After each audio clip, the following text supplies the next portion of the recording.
Herkese merhabalar. Bugün yeni bir Neverwinter videosu ile karşınızdayım. Bugün Neverwinter dünyasının gizemli bir köşesine dalacak ve Sharandar'ın derinliklerinde neden bir ejderha kalıntısı bulunduğunu keşfedeceğiz. Gözlerimizden kaçmış olabilecek büyük bir detayı daha önce fark etmiş miydiniz? Bu, bilgilendirici videolarım dışına çıkıp yeni bir hikaye serisine başladığım ilk videom olacak. Elbette bilgilendirici videolarıma da tekrardan devam edeceğim.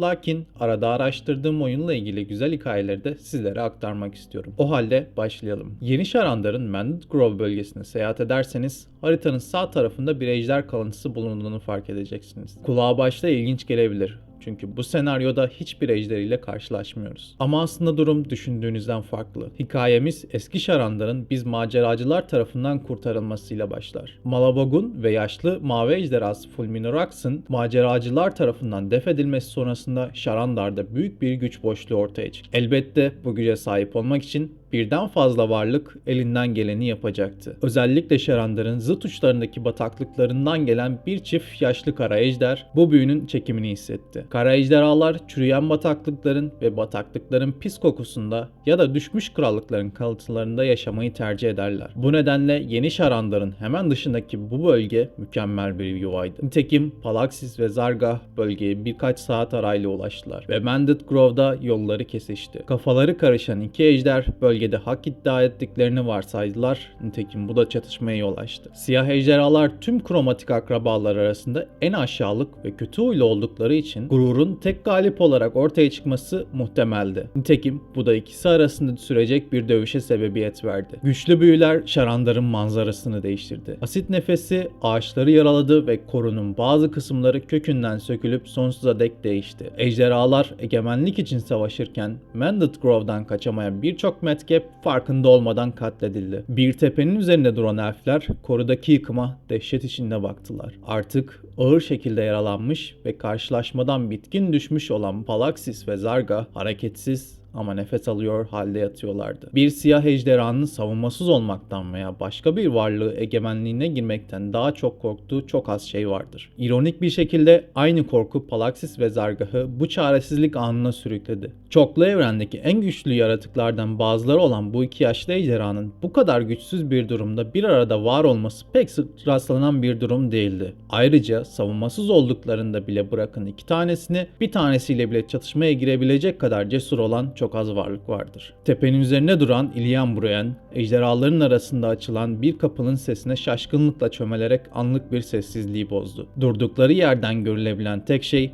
ortaya çıkan, gölgelerle çevrelenmiş, insansı şekilde gizemli bir figürün silüetiydi. Figürün bir tür nesne kullandığı açıktı. Elf okçuları oklarını taktılar. Lakin o sırada figür havaya kalktı ve duyulamayan büyüler söylemeye başladı. Illian bu yabancının ilgisini çekmediği açıktı.